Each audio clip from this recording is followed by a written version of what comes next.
the warm weather's hanging around for a while. You've likely already started to garden, right? And if you want to get the best out of your crop, or maybe just the flower bed, some say a neighborhood beehive is the solution. It just might be. ABC4's Cade Gardner has more on this. Cade? They're all little queens in there. The Barton's apiary in Salem is buzzing with business.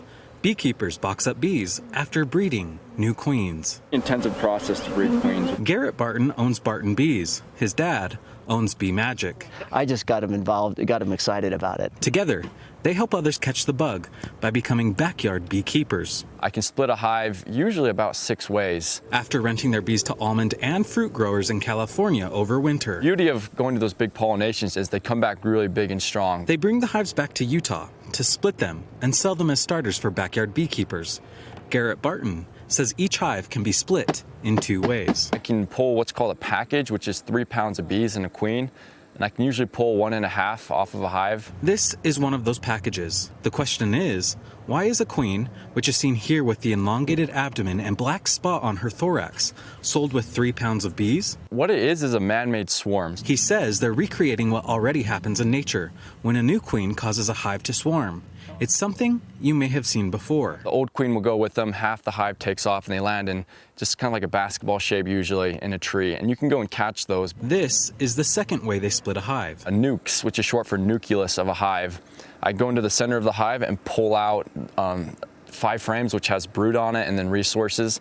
Give them a new queen, and then that nuke can expand out to a full hive. And I can usually pull 3.5 of those off of a big hive. But the new queen has to be in one of these little protective cages. She has to acclimatize in there for about 3 days before the bees chew through her candy to let her out. And then usually they accept her. Sometimes they don't like her and they'll kill her, which is a bummer, but usually they're pretty happy about getting a new queen. Part of my passion is to help people get started in this awesome, wholesome hobby. Brad Barton says he caught the bug nearly 25 years ago after getting bees to pollinate a cherry tree struggling to produce fruit. And I watched about 30 bees hatch, and I was just sitting there watching these, and I had an experience. It was amazing.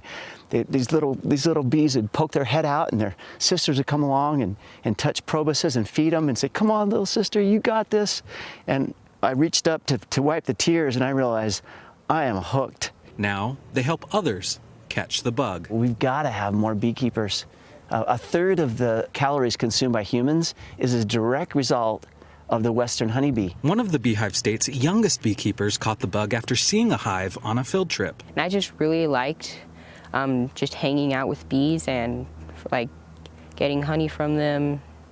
It's just really cool. He's now perfecting his craft under the Barton's guidance and even has 4 hives of his own. I sold a bunch of honey I actually ran out at this children's business fair. While the honey is a sweet reward, it may not even be the sweetest part of beekeeping. It's like the community.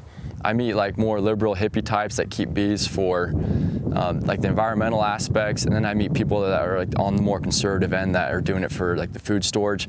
So just like the broad spectrum of people I meet, and we all have this common thing that we love is bees. It's quite fascinating. I love just the community and all the awesome people I've met. Reporting for ABC4, I'm Cade Gardner.